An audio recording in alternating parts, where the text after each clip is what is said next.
accept, where them hands, where them holes, where them throws, you know what I'm saying? Cecil.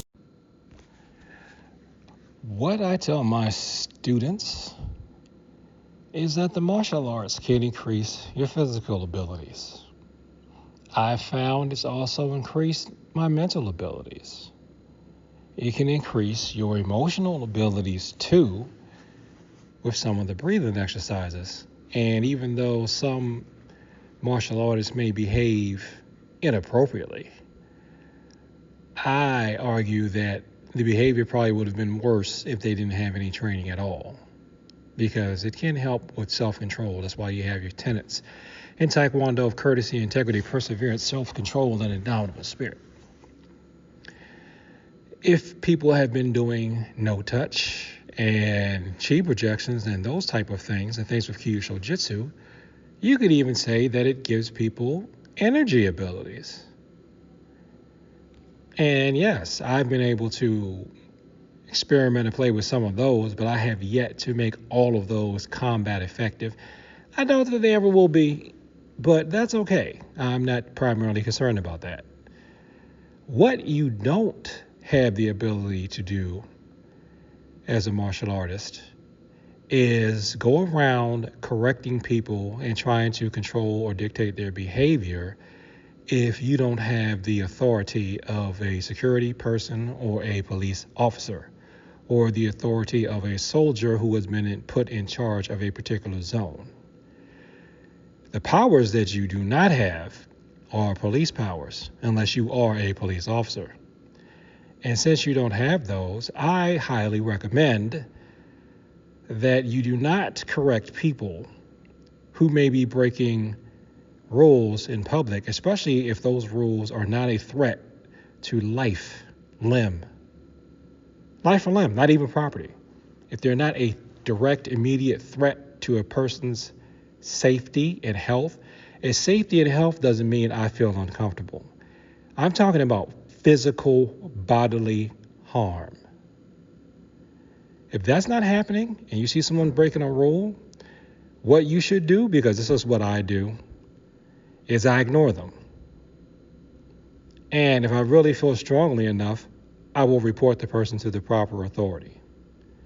That's what you should do, because if you strike first on someone who is already breaking a rule or breaking a common courtesy, that person may be mentally unstable and could attack you, or some people may be mentally unstable and or criminally insane. They may have a chip on their shoulder, and they may be looking for a reason or excuse to unleash their hatred and anger on you, and they might just poke you with the sharp end of a sharp-bladed weapon. So now that I've gotten that out the way, I'm going to react to what is a very old news story now. I shouldn't even say I'm reacting to it. This is my analysis. Now, I'm just going to do the audio, even though the video is on YouTube, and I will list one of the sources that has the video in it. I'm just going to let you listen to the words of the main person that the media focused on for this story. So let me see if I can cue it up so we can just get the audio. And I will interject the audio. So this is from the man gets stabbed on TTC subway by thug left out in bail interview. That video is dated July 27, 2023. To analyzing the video we just took a look at, I know there must have been some storyline leading up to the point where you throw that punch at the assailant. Can you tell us what happened just before the video begins? Yep. So I do not recommend throwing the first punch. In my opinion, if you throw the first punch, you lose self-defense. Now, I'm not a lawyer. I also tell my students, depending on who you are, you may be more inclined to get away with throwing the first punch. Now, if you actually are, like, let's say, for example, like me, I'm African American. If you believe that the legal system is truly stacked against you, then I don't think it's in your best interest to throw the first punch. That doesn't mean that I think people should be free to just hit me at will anytime they feel like it. That's what defensive maneuvers are for, and that's where you can learn to position your body off the line of attack or stand in a way where you can buy yourself more space if you're actually worried about being hit first. And you can also not go up and confront people if you really don't have to, if it doesn't result, if your non-confrontation or not confronting that person will result in someone else being physically harmed, then I don't see the need to confront. This is what I tell my students. This is what I've told my own children.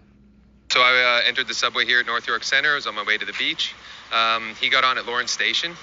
I was facing the front of the train, so I saw him walk on to my left, and he looked up and down, looked me right in the eyes, and started to walk right towards me. He was playing rap music on his cell phone, holding it right to his ear at full blast. It was quite a loud phone, very trebly and annoying, and he sat right behind me, and it was playing right in my ear. So I just turned and I said, hey man, do you mind turning that off? In my opinion, he shouldn't have said anything, and if it was really that bad, he should get up and go to another part of the train.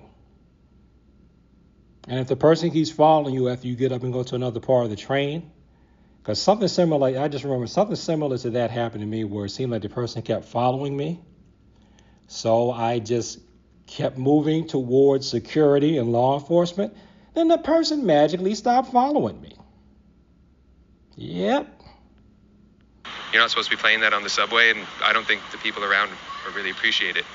And he ignored me at first, so I asked him again. And he basically said, I can't hear you. So I said, well, maybe if you turned it down, you could, right? I'm just trying to have a dialogue with him. I can tell he's being, trying to be a tough guy. Yeah, and when people are trying to be a tough guy, I'll let them be a tough guy, and I be the wimp. Because I don't have to prove toughness to anybody. I'm about surviving and living unharmed. Because I'm about self-defense. Defending myself. It may be somebody else that might be with me, or maybe someone else that truly can't move and get out the way in time. Other than that, I let tough guy, tough lady, tough person have the tough. I felt like he was trying to antagonize me right off the bat, just for the sake that he met eyes with me as he walked up and then sat directly behind me. So yeah, some people are actually doing that. Like I said, they're looking for an excuse to try to get you into a conversation so that they can have an excuse to harm you with a weapon or with their fists. If they're not, I assume, and I'm glad that one of my brother's friends told me this. I'm not going to put his name in here because I don't, I'm not going to do that. But he told me, especially since I'm a big guy, that if somebody smaller than me is trying to provoke something with me, they probably are either armed or they got buddies standing around the corner waiting to jump in. So, food for thought.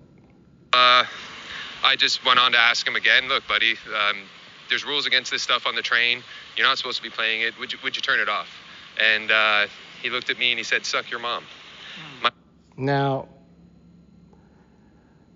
I know the stereotype for my particular ethnic group is if you say something about my mama, I'm going to go off. Well, you know what? These days, just let them say something about your mama so that your mama don't end up having to bury you or pay for your health bills, or so that your mama don't end up having to bail you out of jail if you do win the confrontation and hurt the person that's provoking it. If you really want to think about your mama, don't make your mama worry about you. Mom actually just passed away in May, on May 21st. She was my last surviving close family member. It was really hard for me, and I had just finished taking care of all the stuff in terms of cremation. And he has my condolences. He really does. I know that pain myself, where I've lost my mother.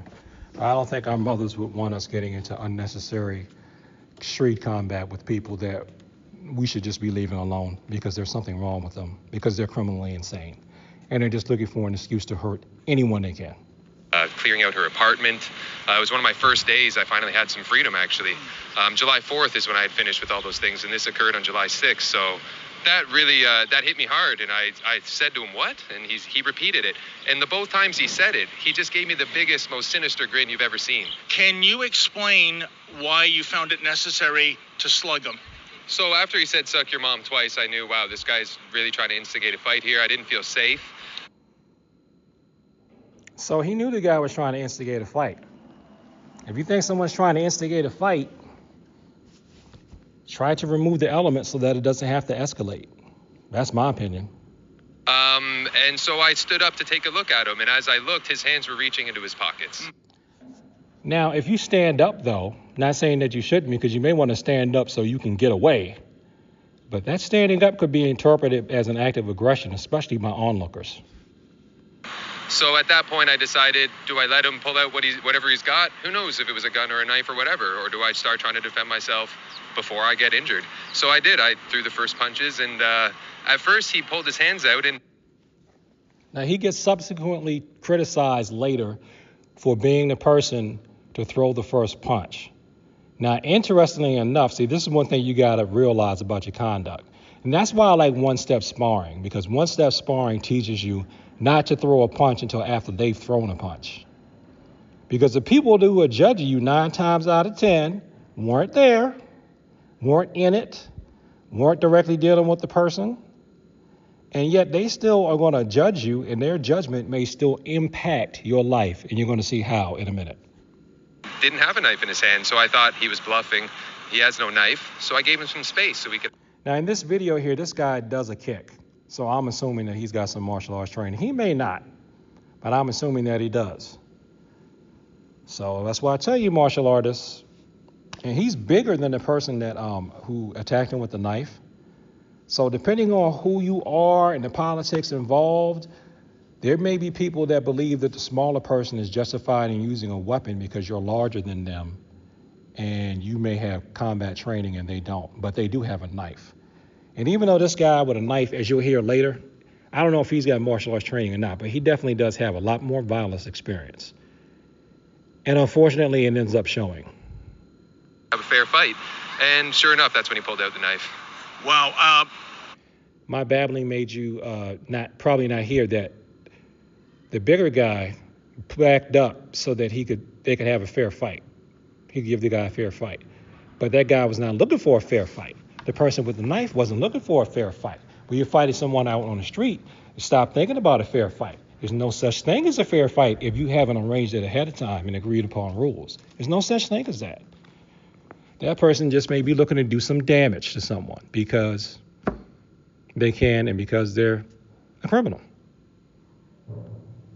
Is that a regrettable moment in the incident, the fact that you backed off, allowing him to arm himself? Absolutely. I should have just stayed on him. The whole thing is the Canadian law system is atrocious when it comes to self-defense or anything like that. So, I have knockout power, but I didn't want to use it because what if I killed him, right? I don't want to go to jail. So I was kind of just trying to pepper him until the train would come to the next station and I could run out. And Derek, the fight turns from a fist fight into a knife fight, although you're not armed with a knife, and he stabs you several times. What were the extent of those stabbing injuries? So one of the first ones I got, probably during throwing a punch, he must have raised the knife and he cut my forearm really deep. I'd say it was about 2 inches deep, 2 inches wide. I could see right through my forearm to the ground. It was a gaping wound. He severed my nerve in my forearm. So once I saw that, I knew I can't continue fighting. Also, he had stabbed me in my back of my left lung, which you can see in the video, the blood start to soak through my shirt. At that point, I still didn't even know I'd been stabbed. Now, when someone that I was in reserve with recounted his when he had gotten stabbed, I'm not going to put his name here either. He knows who he is. He told me he didn't even realize that he had been stabbed. He thought the guy was punching him and the guy had some weak punches because dude had killer just.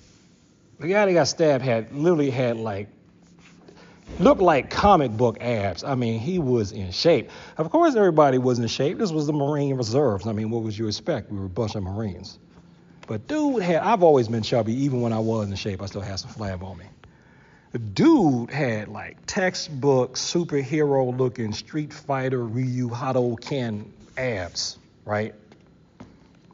And so the abs protected him, actually. Those muscles protected him. But he said, he thought he was being punched. He did not think he was being stabbed. He was a police officer. He managed to even cuff the person that stabbed him before he had realized that there was blood coming out. I thought it was just a really hard punch. But then I saw the knife in his hand, so I decided, I can't continue. I tried to run to the driver, hoping that he would open the door, let me in. Maybe he had seen what was happening on the cameras. But he was right on my ass, so I understand why the driver didn't open it for his own safety's sake. Yeah, nobody's coming to save you. That's why you can't afford to get into those kind of confrontations unnecessarily, because nobody's going to intervene.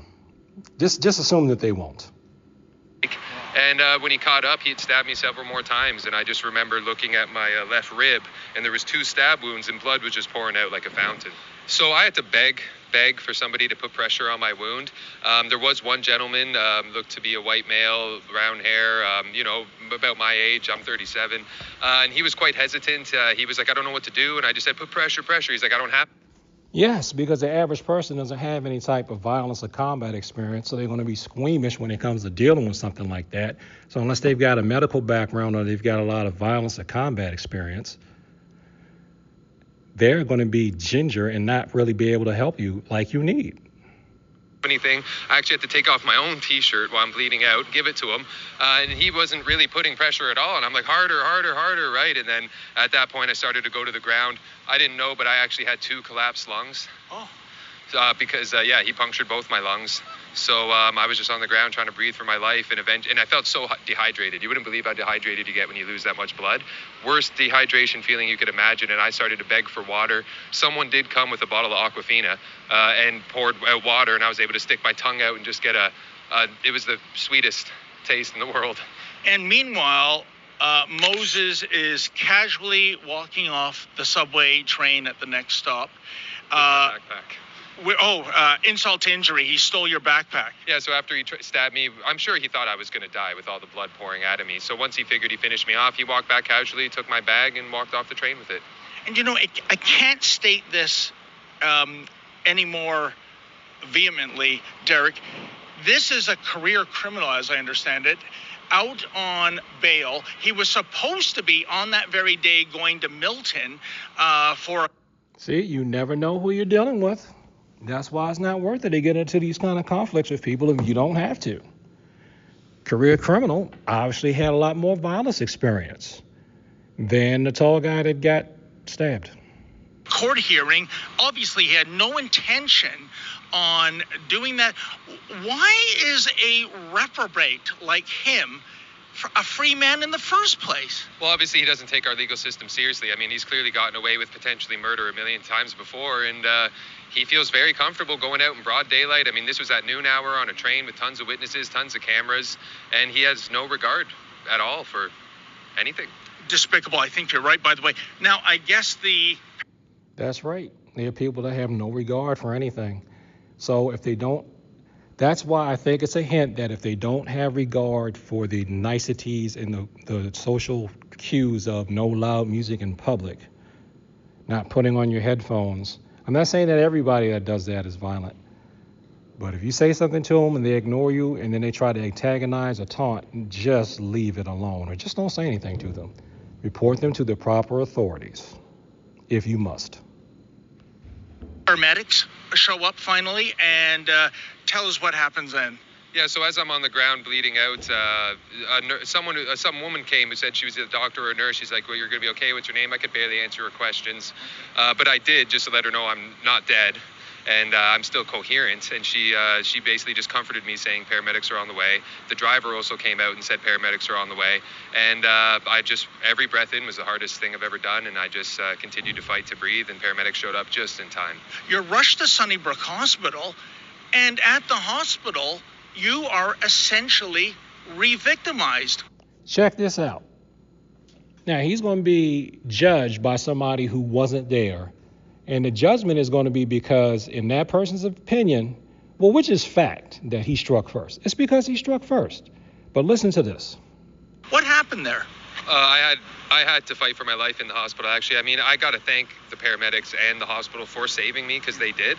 But there were certain nurses there expressing their opinions that I was the one in the wrong. I had attacked this guy for no reason, and he defended himself with a knife. I had a nurse, Michelle's actually her name, a blonde with glasses, white, quite slim, maybe about my age. And she was outside my room as I'm, coming to, explaining to another colleague how, so basically he just started beating up on this guy for no reason, and he had to pull out a knife to defend himself. And a lot of them there were against me, you could tell. I mean, the first time I woke up in the hospital I was being choked by a suction tube.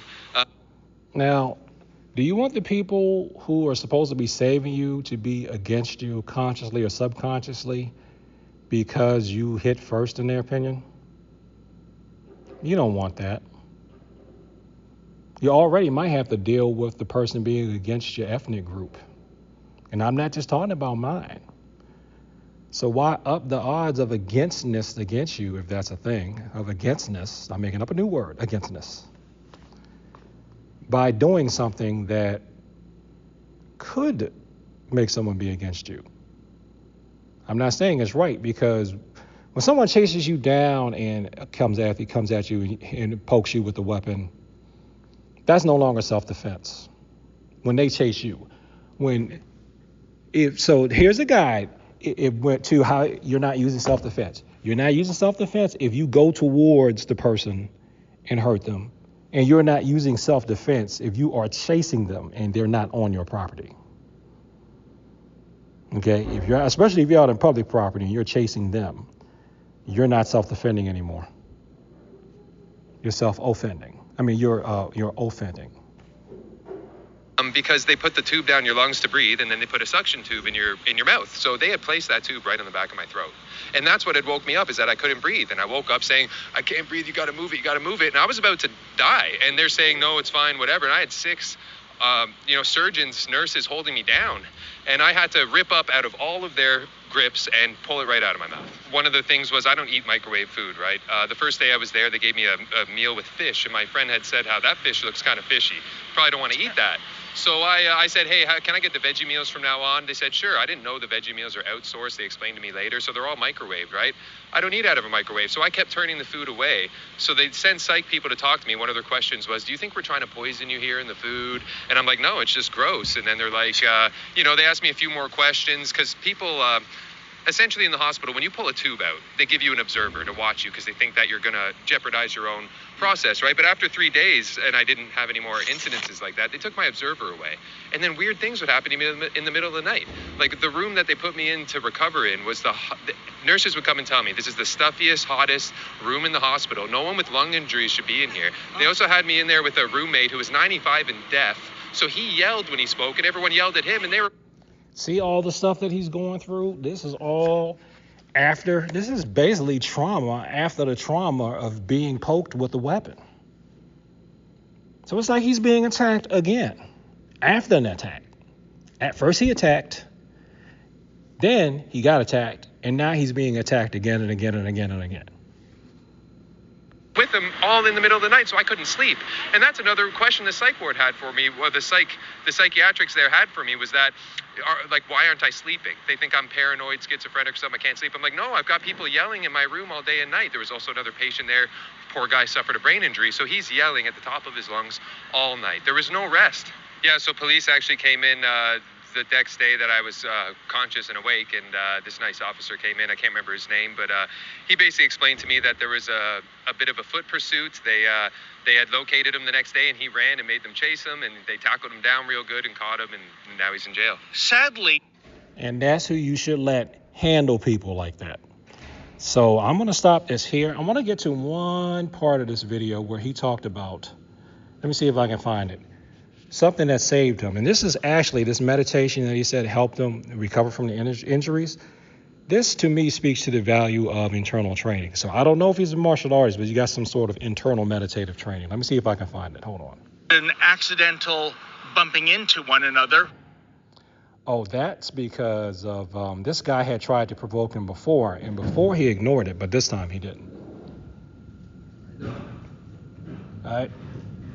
Both with your recovery, with your financial situation, what happened to you was egregious and outrageous. It should never... I don't think my lungs would have been strong enough to endure double punctures if I hadn't had that type of training. So I just strongly recommend people get into meditation. It's a real exercise. It's very difficult. Trying to relax your body while doing deep breathing, it's one of the hardest things you could ever try to do. So I really owe a lot of what helped me survive that day to that. And you can get a lot of that deep breathing and meditative thing. You can put that into your martial arts practice.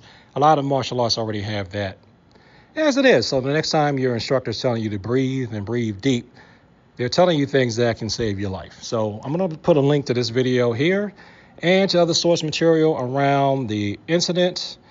And don't think that I hate anybody or I have ill will towards anybody or I think anybody deserved whatever. This is not that kind of party. I'm just analyzing this on how you can protect yourself as a martial artist and just letting you know, you don't have police powers, and a career criminal is not going to respect your citizen's attempt at arrest or your citizen's correction. They already don't respect the law. They already don't respect social mores. They're not going to respect you either. So unless it's something that you just can't get out of, don't engage, and please don't escalate.